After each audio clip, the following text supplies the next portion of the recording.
आइए चलिए आज का सेशन स्टार्ट करते हैं।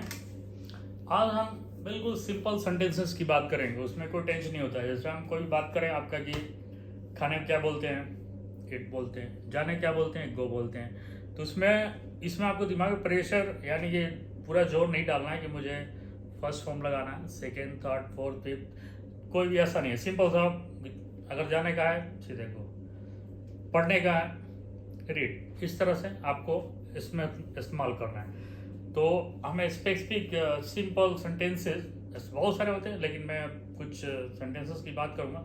बोल चाल में बहुत इस्तेमाल होता है और आप भी सीखेंगे तो आप भी अच्छे इंग्लिश बोल पाएंगे। मैं शुरू में आपको इंग्लिश ग्रामर जब पढ़ा रहा था तो मैं उसमें एक चीज़ डिस्क्राइब किया था जिसके 5 पार्ट होते हैं। ऑर्थोग्राफी में बताया था कि जो इंग्लिश ग्रामर है हमें क्या करता है, हमें यही चीज़ सिखाता है कि हमें कैसे अच्छे से बोलना है, कैसे अच्छे से लिखना है, कैसे अच्छे से पढ़ना है। अगर इस चीज़ की जरूरत नहीं, कोई भी कैसे बोले, तो भाषा का मतलब नहीं है। भाषा का मतलब है कि मुझे अगर भाषा सीख, हम लोग क्यों सीखते हैं, इसलिए सीखते हैं ना कि हम अच्छे से लिख पाएँ, अच्छे से बोल पाएँ, अच्छे से पढ़ पाएँ। आइए चलिए हम उसी सिंपल सेंटेंसेस की बात करते हैं।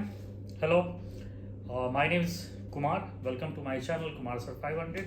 आइए इसी सिंपल सेंटेंसेस की ओर मैं आपको लेके चलता हूँ। तो हम लोग स्टार्ट करते हैं।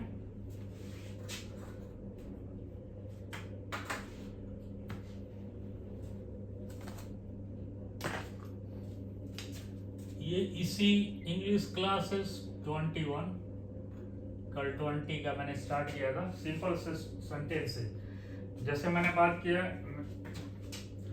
मेरे पास बैठने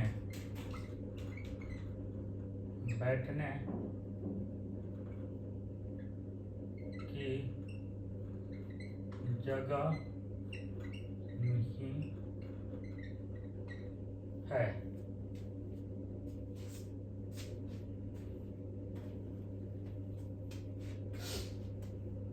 अब सिर्फ हम इसकी बात कर रहे हैं। मेरे पास खड़ा होने की जगह नहीं है। मेरे पास लिखने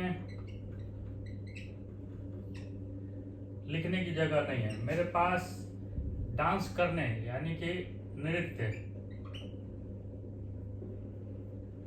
नाचने लिख सकते हैं, नाचने के लिए जगह नहीं है। इस तरह से जब बात करते हैं तो हम इसको कैसे ट्रांसलेट करते हैं। अब बैठने की जगह में आदमी क्या करता है, प्लेस का इस्तेमाल करता है। I have no place, but आपको प्लेस इस्तेमाल नहीं करना है। जैसे पहले का मैंने ट्रांसलेशन किया, आई हैव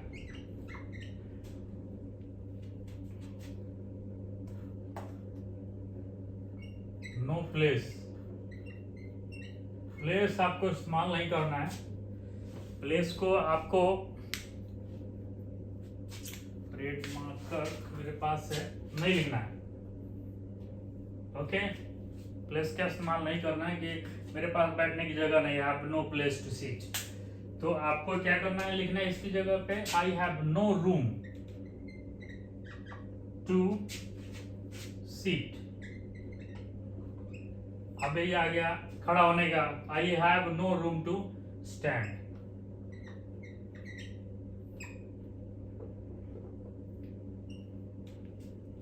मेरे पास लिखने की जगह नहीं है, I have no room to write. Again I have नाचने का, I have no room to dance. बस इतना चेंज करना है।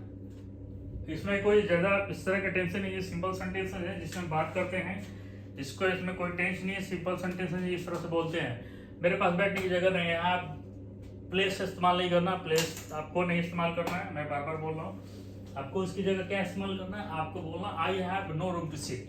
मेरे पास जगह नहीं है बैठने के लिए। कोई मान लीजिए बोल रहा बैठ जाओ, I have no room to seat. जैसे मान लीजिए स्टैंड, बोले वहाँ खड़े हो जाओ, I have no room to stand. मेरे पास लिखने की जगह नहीं है, कहाँ लिखो, बोलता I have no room to write. इस तरह से हम लोग इस तरह से और भी आप सेंटेंसेस हिंदी वाक्य बनाइए और इसे इसी तरह से बिल्कुल आप ट्रांसलेट कीजिए और ज़्यादा से ज़्यादा बोलने का कोशिश कीजिए। जितना आप प्रैक्टिस करेंगे उतना आप परफेक्ट होते चले जाएंगे। मैंने कल भी ये बोला था सेशन में कि आपको इंग्लिश अगर बोलना है तो इंग्लिश बोलना पड़ेगा। अगर आप ज़्यादा नहीं बोलेंगे, सिर्फ लिख लेंगे और उससे इंग्लिश आपको नहीं आएगी। इंग्लिश बोलने के लिए आपके बोलचाल की भाषा में डेली रूटीन में उसको इम्प्लाई करना पड़ेगा और आपको प्रैक्टिस करनी पड़ेगी, ज़्यादा से ज़्यादा बोलना पड़ेगा। आप जितना ज़्यादा बोलेंगे उतने अच्छे से आप इंग्लिश बोल पाएंगे। और सबसे बड़ी बात है, जब बोलते समय आपका जो वॉइस है, आपका जो भी वर्ड को प्रोनाउंस करते हैं यानी कि प्रोनाउंसिएशन करते हैं, उच्चारण करते हैं, बिल्कुल क्लियर होना चाहिए। क्योंकि जो कुछ भी आप बोलते हैं, अगर सामने वाला अगर सुन रहा है, अगर समझ नहीं पा रहा है, तो आपके बोलने का कोई मतलब नहीं है। कम्युनिकेशन लैंग्वेज हम इसलिए सीखते हैं कि हम अच्छे से बोल पाएँ, अच्छे से पढ़ पाएँ, अच्छे से लिख पाएँ। अगर हम उसी चीज़ में पहले हो तो कोई मतलब नहीं है। तो बोलने जो भी चीज़ बोलते हैं उसको लाउडली, क्लियरली और आपका साउंड, उच्चारण, प्रोनाउंसिएशन बिल्कुल करेक्ट होना चाहिए, जिससे कि सामने वाला सुन करके भी ये समझ पाएगा कि आप क्या बोलना चाहते हैं। ठीक है, तो इस तरह सिंपल सेंटेंस है। मेरे पास बैठने की जगह नहीं है, मेरे पास खड़ा होने की जगह नहीं है, मेरे पास लिखने की जगह नहीं है, मेरे पास नाचने की जगह नहीं है, मेरे पास और कोई भी चीज़ लिख सकते हैं। मेरे पास बोल सकते हैं लेटने के लिए जगह नहीं है, I have no room to lie on the bed, I have no bed. इस तरह से जो बात करते हैं, तो इस तरह से हम लोग इस्तेमाल करते हैं। इससे जितने रिलेटेड आपके आएंगे, मैंने अभी 1 2 3 4 लिखा, और भी आप वाक्य हिंदी में बनाइए, उसको ट्रांसलेट इसी तरह से कीजिए, क्योंकि ये बिल्कुल सिंपल सेंटेंसेस है। इसमें कोई ऐसा नहीं कि टेंस के बहुत सारे रूल अप्लाई करना है, सिंपल सेंटेंस है। ठीक है, तो मैं चाहूँगा कि मेरे चैनल को सब्सक्राइब कीजिए, लाइक कीजिए और ज़्यादा से ज़्यादा लोगों में शेयर कीजिए। Thank you so much.